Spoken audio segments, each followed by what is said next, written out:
Well, our next guest is a leader of the state and just got back from the Democratic National Convention. Lieutenant Governor Peggy Flanagan is here now. Thanks for being with us here tonight. Thanks so much for having me. Okay, you said you just got back from the DNC. You got to go to Chicago. I have to imagine that was pretty energized. It was incredible. It was a party every night, just joy-filled, people having a great time, a spotlight on Minnesota. It was a lot of fun. I'm a little tired, but I'm super excited to be here at the Minnesota State Fair today. I know, I was wondering, and I have to mention, some people are. I mean, certainly the governor's sort of thrust it into a whole new world. You're not in a new world, but you are kind of taking on two roles now. What has that transition been like? And are you doing two jobs then?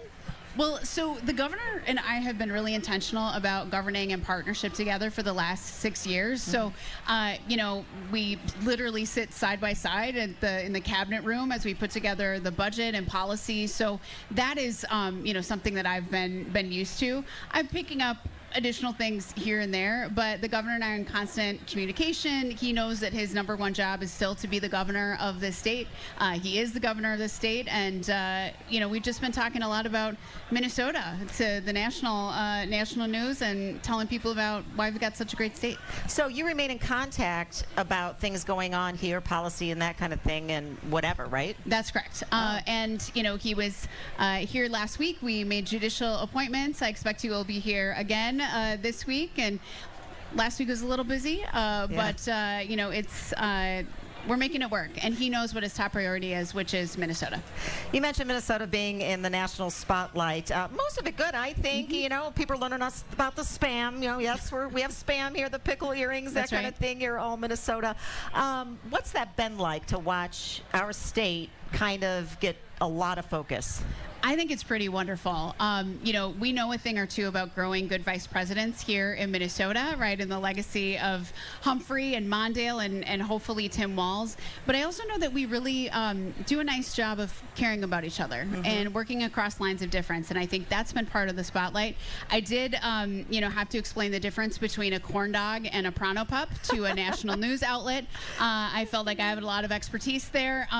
But just, again, how we're feeding kids, we're making Minnesota the best place in the family, you know, best place in the country to raise a family, and we can puff up a little bit, and we're humble people, but I think that's been good.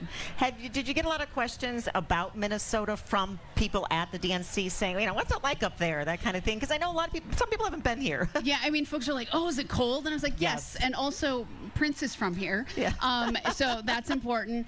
But really, I think we just have a legacy of civic engagement, and regardless of where you fall on the political spectrum, that people care about their communities, and I think that is really something that has come across. Some questions about casserole versus what's a hot dish, right? But I think mostly folks are like, wow, you know, Minnesota, we didn't know a whole lot about it, but it sounds pretty great. And I am happy to talk about the wonderful things in Minnesota all day long. We got a lot of cool things here. That's right. What if the Harris-Walz ticket wins? What does that mean for you? Well, I think we have a lot of work to do over the next 74 days to elect Kamala Harris and Tim Walz. And I'm going to do everything I can to make that happen. You know, again, I've been partnering with the governor. I think he's an incredible leader, and so I feel like I've had a good teacher and mentor. So if that comes about, I feel confident that I will be ready to step into that role. But we've got, I don't want to get out over my skis. We've got a lot of work to do between now and then. But the energy is good. The vibes are good.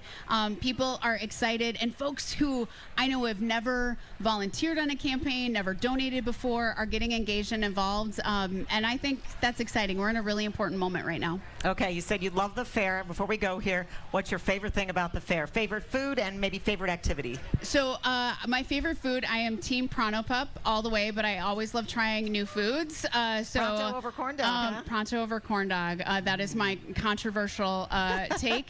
And I love everything about the fair. It is my favorite time of the year. But I love a trip to Ye Old Mill. Really? You know, everybody needs to take a look at the wooden leprechaun covered in glitter, right? Like it is a Minnesota tradition, but also just like people. Yeah. People are the best part of the fair, and we absolutely have the best state fair in the entire country. I will throw down that on that until the day I die. Yeah, I mean, I think you're right about the people. People are great. people from everywhere that you might not normally run into. So it really is wonderful. That's right. I just saw my high school principal. No way. So, you know, that is the beauty of the Minnesota State Fair. It is. All right. Thank you, Lieutenant Governor Peggy Flanagan. We appreciate it.